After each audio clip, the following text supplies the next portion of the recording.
অমিত শাহের সাথে বৈঠক করলেন ত্রিপুরা মথার সুপ্রিমো প্রদ্যুৎ কিশোর দেববর্মা। স্বরাষ্ট্রমন্ত্রীর সাথে আলোচনায় তিনি খুশি। 3 মাসের মধ্যে জনজাতিদের স্বার্থে ত্রিপাক্ষিক চুক্তিতে যে ডিমান্ডগুলি রাখা হয়েছিল তা পূরণের আশ্বাস দিয়েছেন স্বরাষ্ট্রমন্ত্রী। এমনটাই দাবি করলেন প্রদ্যুৎ কিশোর।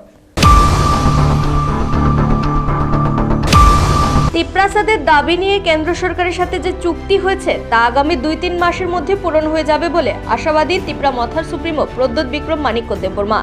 এনইসি বৈঠকে যোগ দিতে আসা দেশের গৃহমন্ত্রী অমিত শাহের সাথে শনিবার বৈঠক শেষে এক ভিডিও বার্তায় এই আশার বাণী শুনিয়েছেন প্রদ্যুৎ। তিনি বলেন, রাজ্যের মুখ্যমন্ত্রী, মুখ্য সচিব, দেশের স্বরাষ্ট্র সচিব এবং একে মিশ্রা সহ অন্যান্যদের উপস্থিতিতে তিনি সহ দলের সভাপতি বিজয় কুমার রাংখল, এডিসি চেয়ারম্যান জগদীশ দেববর্মা এবং 2 সমাজপতির উপস্থিতিতে যে বৈঠক হয়েছে তাতে আলোচনা ফলপ্রসূ হয়েছে। আগামী জানুয়ারি মাসে চুক্তি বিষয়ে ফের বৈঠক হবে এবং ফেব্রুয়ারিতে চূড়ান্ত বৈঠক হবে। আর তাতে ত্রিপ্রাসাদের রাজনৈতিক, অর্থনৈতিক, জমির অধিকার, সর্বোপরি সাংবিধানিক অধিকার প্রতিষ্ঠা নিয়ে চূড়ান্ত সিদ্ধান্ত নেওয়া হবে। তাদের দাবি পূর্ণতা পাবে বলে তিনি আশা প্রকাশ করেন।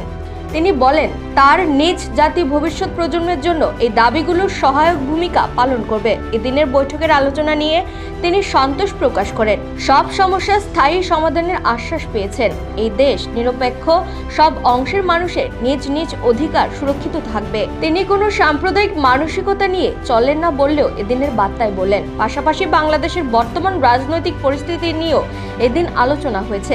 বাংলাদেশের পরিস্থিতির প্রেক্ষাপটে এই রাজ্য সহ গোটা উত্তর পূর্বাঞ্চলের সীমান্ত সুরক্ষার বিষয় নিয়েও আলোচনা হয়েছে। নিজস্ব প্রতিনিধি রিপোর্ট, এশিয়ান টাইমস।